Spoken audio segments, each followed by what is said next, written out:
चाहेलू जेकरा के मैया से मंगी ह कमी बेसी न दो मन में जानी ह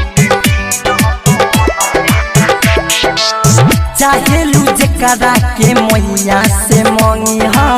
कमी बेसी न दो मन में जानी ह हो जात यार जलो किसे घर झूर के हो जात यार जलो किसे घर झूर के जई हत गोरा लगी ह छठी माई के नेहुर के जई हत गोरा लगी ह छठी माई के नेहुर के रिया फिल्म्स रिकॉर्डिंग स्टूडियो दिल्ली।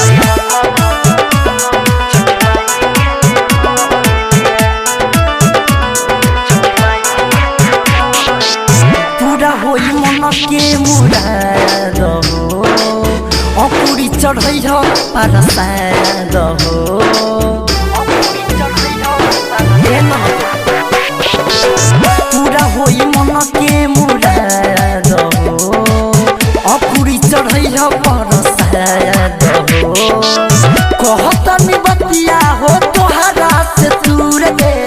कहतनी बतिया हो तोहरा से दूर के जई हत गोरा लगी ह छठी माई के नेहुर जई हत गोरा लगी ह छठी माई के नेहुर के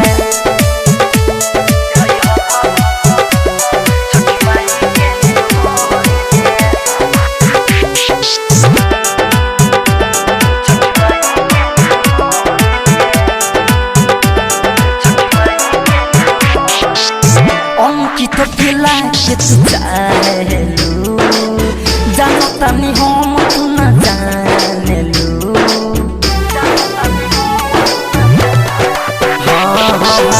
धीरज रवि के तू चाहेलू